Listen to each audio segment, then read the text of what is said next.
Welcome back to another True Crime Wednesday. Tonight we are going to look a little bit further at the Zodiac Killer. We're going to go and start going a little more in depth in the exact timeline of letters, victims, things like that. You guys are going to actually be able to see, I'm aiming to put it up tonight, up on the Facebook page for Strange Investigations. The actual timeline where it'll be more kind of a formal timeline that I'm putting together, so you guys will be able to actually see that. So it should be in PDF format as well, so just for easy consumption for all of you as well. Just all the details we've got on this case put into a timeline format, just like we do with the David Crowley case and a few other cases we've looked at. Timelines are absolutely crucial. You're going to find that the timeline on this is a little wonky, for one, because most of the timeline he's sitting there taunting the police with ciphers, with rude comments, with riddles, things like this. I mean, he does all sorts of wonky stuff, but the timeline isn't going to be as effective against this guy, and I'll explain why here in a moment. But that's the part I really want to go and show off, because the David Crowley case, timeline is crucial to have. Other cases like this one, not as crucial, because the crimes have already been committed. Now, there is some parts where he does get a little gruesome. I'm not going to be reading over the letters again tonight. Tonight we're just going to go over what we got. If anybody is in chat, we'll have some chat about that. But we're just essentially just going to go over what we know. This time it's a lot more organized. I've got everything put together. It's a lot more fine-tuned. And we're going to start on discussing the part that we may touch on next week. But it's essentially what's being looked at is the first Zodiac killer's kill.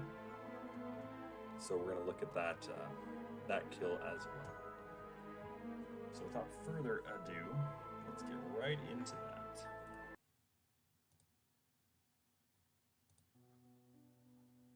So, we already know the victims here.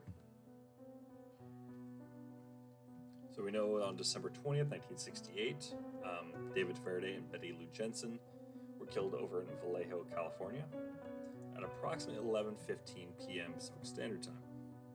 This was done with a .22 caliber semi-auto pistol. David was killed at point blank with a point-blank headshot, while Betty Lou was shot 5 times in the back. Now, there's just his first two. Now, you're going to notice, like I said before, when we get into the written correspondence, you're going to see that there's a bit of a time gap here between his kills and when he actually started writing with the police and the Chronicle of Vallejo Times and San Francisco Times, and even Channel 9, I believe it was. So the next one we have is Saturday, July 5th, 1969. Now, he also writes in some of the letters, he talks about July 4th.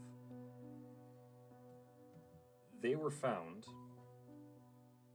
technically speaking, on July 4th. Like, he killed them on July 4th. But this is because they were killed at 12:10 a.m. Pacific Standard Time. The 9mm semi-auto pistol. Darlene Farron and Mike Magoo were the victims here. Darlene was shot 9 times, while Mike, who survived, he was shot 4 times. Next up, after that, we have Saturday, September 27th of 1969. I want you guys to note the dates on this, the days. These are crucial, and you'll understand here in a second after I get into that. But the day itself, what day it actually took place, tells a whole lot about this guy's scheduling, more than likely. Now, this guy, in some cases, hyper intelligent, but in other cases, he's not so much. So it leads me to believe a few different things here, but we're not going to get into that quite yet. But the next victims we have are September 27, 1969. There's Cecilia Shepard and Brian Hartnell, and that's over in Napa, California. Cecilia survived briefly. but this whole crime was at 6:15 p.m. Pacific Standard Time. Cecilia died 2 days later after she was tied up and stabbed 10 times, 5 in the front and 5 in the back. Brian Hartnell, he survived. He was tied up and stabbed 6 times in the back. So what really, I think, what did her in was more than likely just that, for one, blood loss. But she did survive for the time, but I think it was also because she had wounds on the front and back. It was just internal damage they couldn't fix.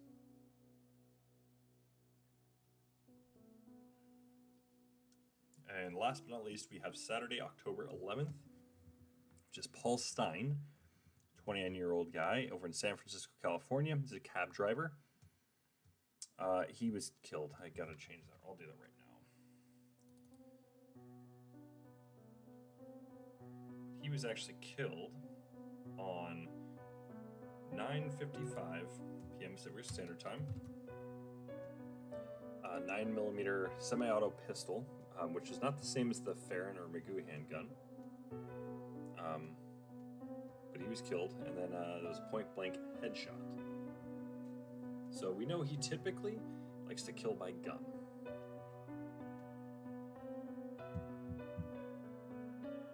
But does that mean he's going to every time? No, not necessarily. This could have been an experiment for him, but this is where you got to look at the distance.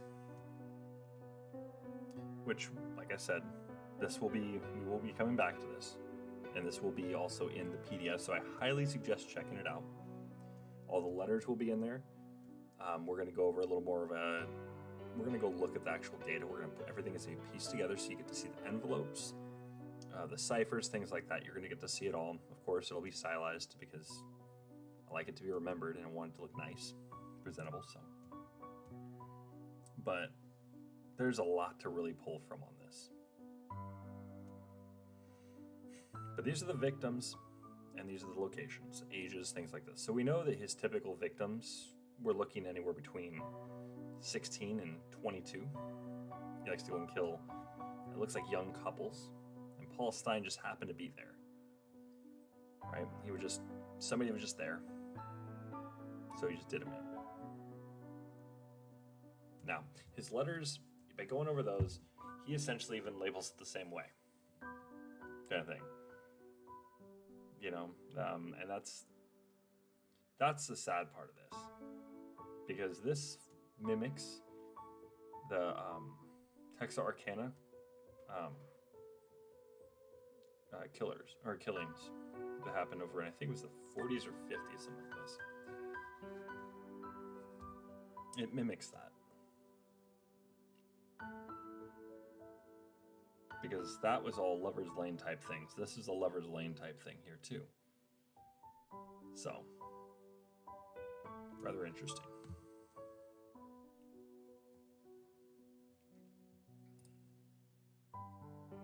Next we have the written correspondence. Now this is all labeled out with all the details we know. I gotta still go over the LA Times one. That one keeps... I find it's basically been...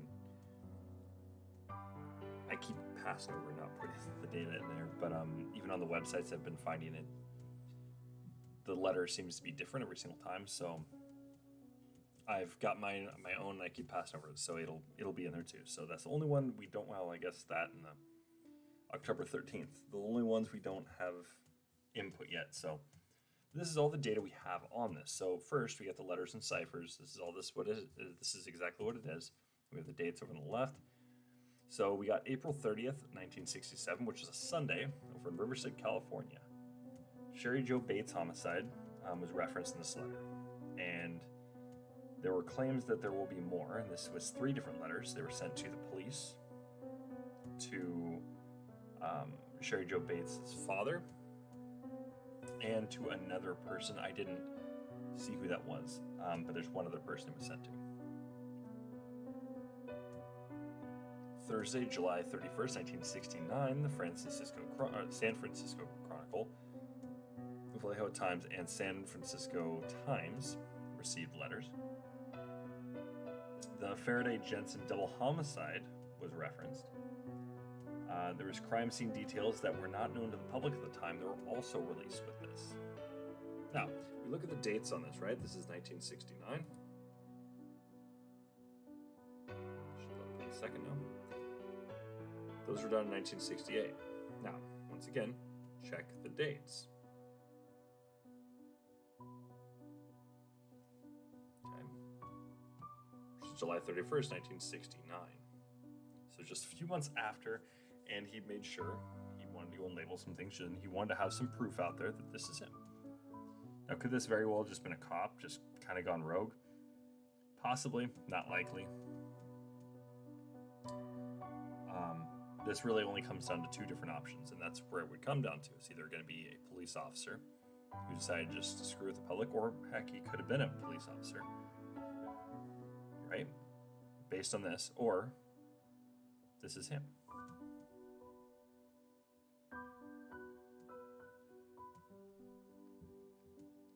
Next, we have Monday, October 13th, 1969. This went to the San Francisco Chronicle.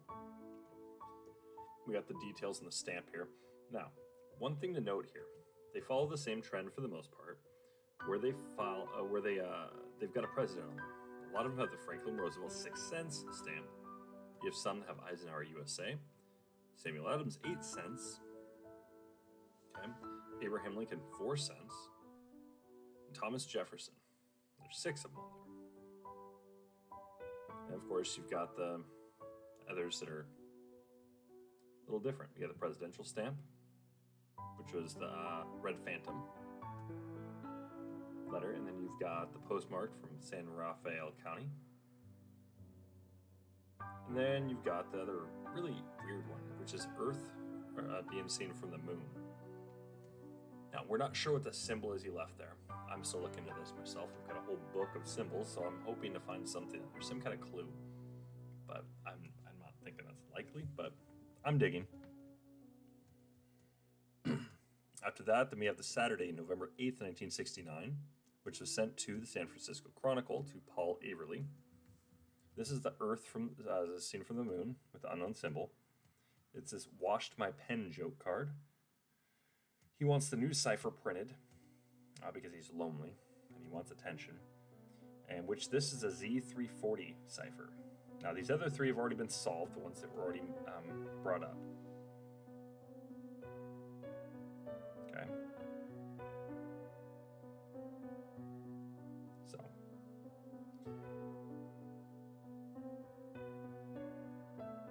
And this one, it's got this weird thing. He had to notate Des, I'm assuming December, July, August, September, October, and it equals to 7. Now, if you were to go back over here to the victim data, this is what you will see. December, July, and now they're on August, September, October. So what happened in August? Or is that there just to go and throw somebody off? Okay, that's what we have currently, so. All right, next up.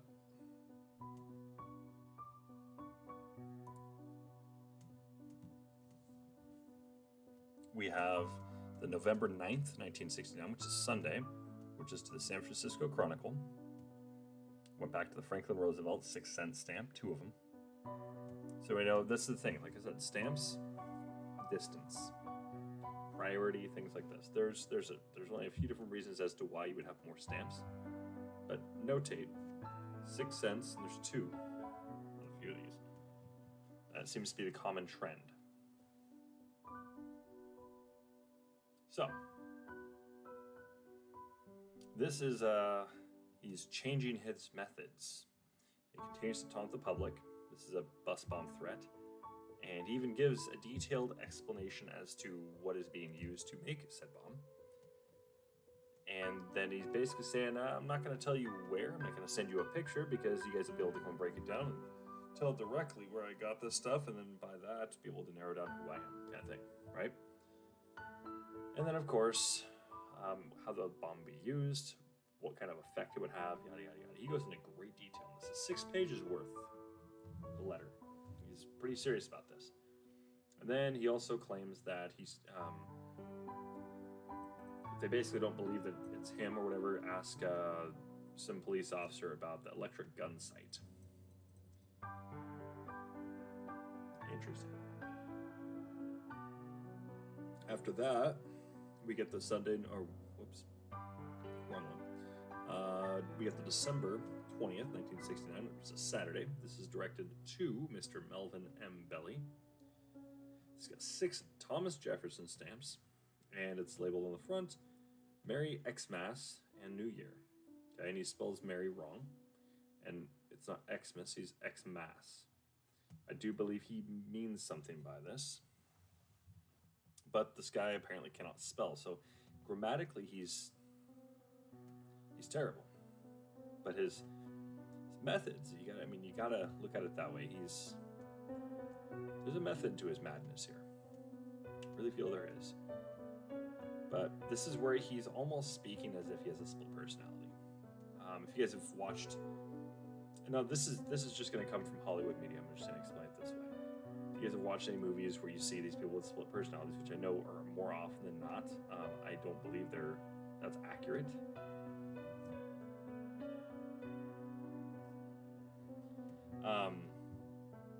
But he keeps talking about himself in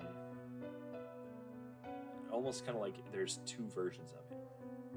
Okay, so a movie you can see this in that is very similar is going to be there's Son of Sam, and the other one is Split, which that's a character who's got multiple split personalities, just a ton of them, and he's got one that's basically superpowered and all this. That's not, obviously it's not how it works, but this is, he's talking about this other one as it's like almost like a beast. Like it's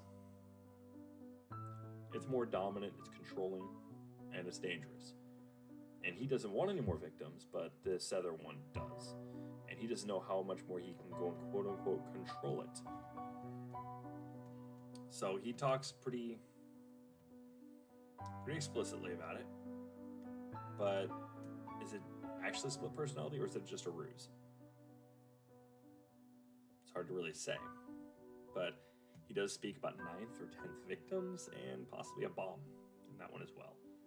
Once again, referencing this bus bomb thread he had just posted, the month prior.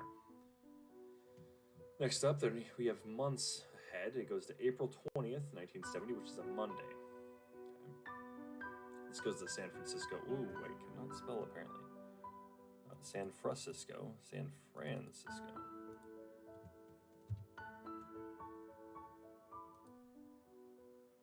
Same thing to Franklin Roosevelt's 6-cent stamps. This one is, he mentions a pipe bomb at Park Station Police Department, claims to not be involved, saying it's not him. He leaves his other signature cipher, which is "My name is," and he continues to taunt the police, and he references bus bomb yet again. And he also says that heavy rain swamped out his location. This is crucial here. Now, this can tell you, because now, could he have just moved during this time? It's another 2 months before another letter comes out.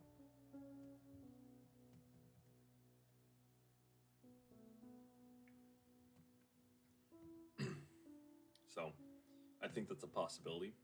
So we're looking at one area where it's going to be more rain, so a little bit more northern, possibly in the mountains.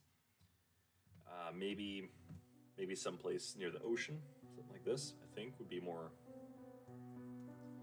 possible at that point. I don't think he's going to be kind of like inland necessarily. I mean, he's probably going to be somewhere relatively close, but it's going to be an area where it's going to get more rain. So, and it's got to be heavy rain, so we're looking at like an area where there's storms, or there's just a big old rain abundance. It could be occurring at his location. So then you got April 28th, 1970, which is a Tuesday. Went to the San Francisco Chronicle once again. 2 Roosevelt stamps. Another bus bomb reference. Now this time he's sad. He wants Zodiac buttons worn by people. It's nuts. Then we got Wednesday, June 24th, 1970 from the San Francisco Chronicle. This time there's only one stamp. Like I said, I believe this is crucial here. This is another sad Zodiac in reference to the lack of his buttons. It's all really references. Then we go on to Friday, June 26, 1970. Same thing, San Francisco Chronicle. One Roosevelt stamp. This time he's mad Zodiac. And once again, reference to the lack of no buttons of his. Claims of another victim in a parked car with a .38 caliber. There's another cipher. And of course, this is the infamous bomb threat and map. Now, I do believe this bomb threat and map, it does tie in to some degree with the 6-page letter. Okay. I do believe this is where this goes into, which is going to be the November 9th, 1969. So I believe those two are going to be hand in hand. I'm going to be cross-referencing this before I finally release the full PDF on it, but that's gonna be something I'm gonna go and cross-reference. I was just thinking about this right before the stream, and I was like, I don't think that's been done yet. And if it has, I haven't seen anything on it yet. So very curious, because he's got some X's along the circle of his Zodiac symbol. I'm not sure if that's reference to victims or locations on the map, but that's what I want to explore. I'm going to go and just do a quick thing on Photoshop and take a look.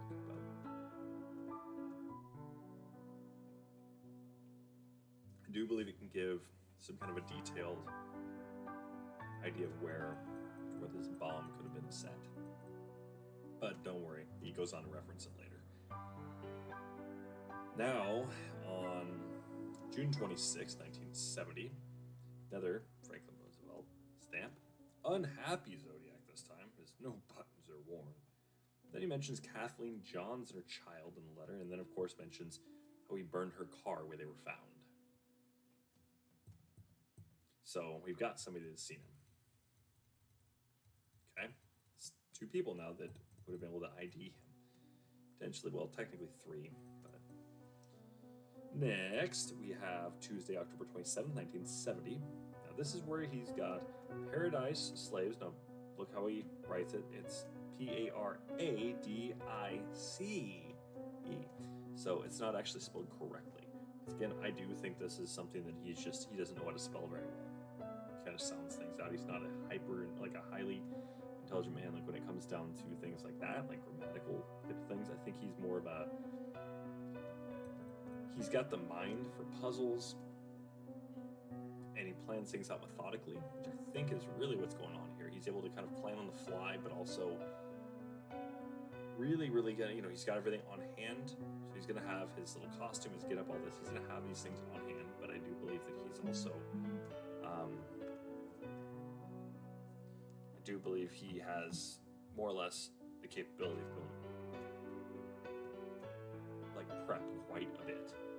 Okay, this is what I need to do in this situation to be able to do exactly what I need to do here, right? I think that's what was going on here, so. But he says that, and of course he lists his torture methods. By fire, by knife. Keep in mind, with knife, he spells correctly, but except it's with a backwards N.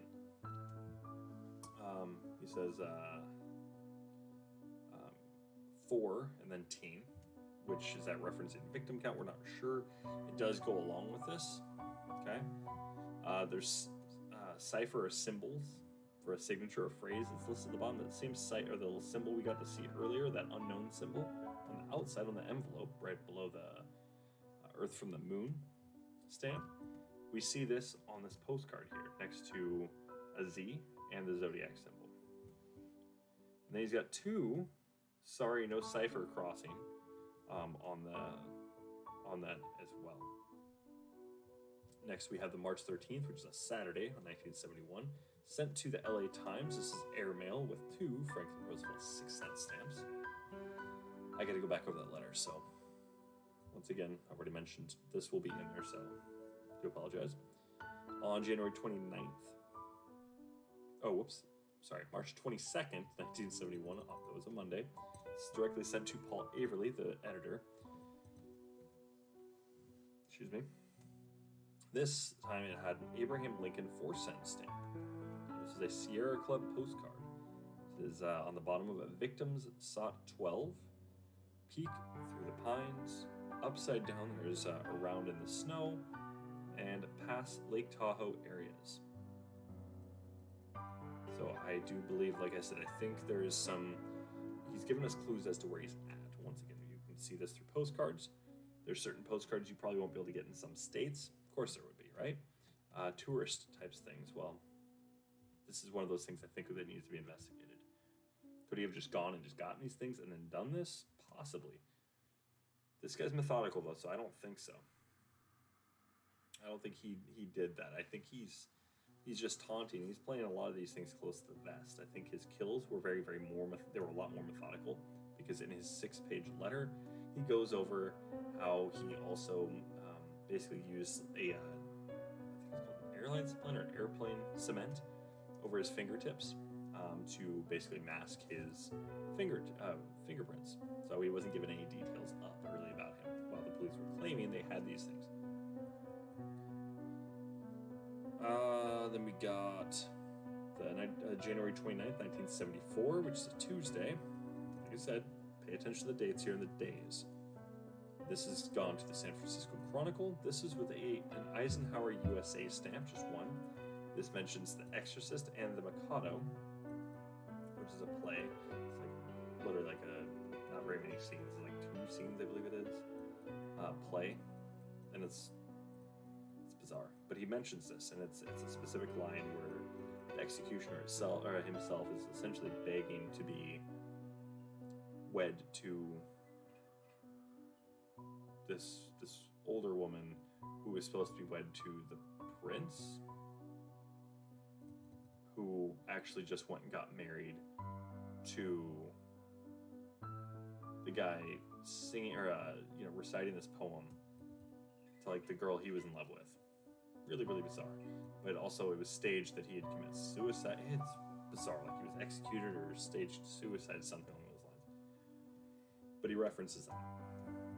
So the guy knows his stuff on some things, I think. But then again, I want to also see how available was this in the United States at the time, and if there's any plays that had been done prior to this. Then on Thursday, February 14th, 1974, to the San Francisco Chronicle, another Eisenhower USA stamp. This he referenced the Symbionese Liberation Army, which is a far-left militant movement. And then on May 8th, which is a Wednesday, 1974, yet again to the San Francisco Chronicle, his favorite. That was with a Samuel Adams 8-cent stamp. A citizen concerned about the glorification of murder of an ad for Badlands. From an ad for Badlands.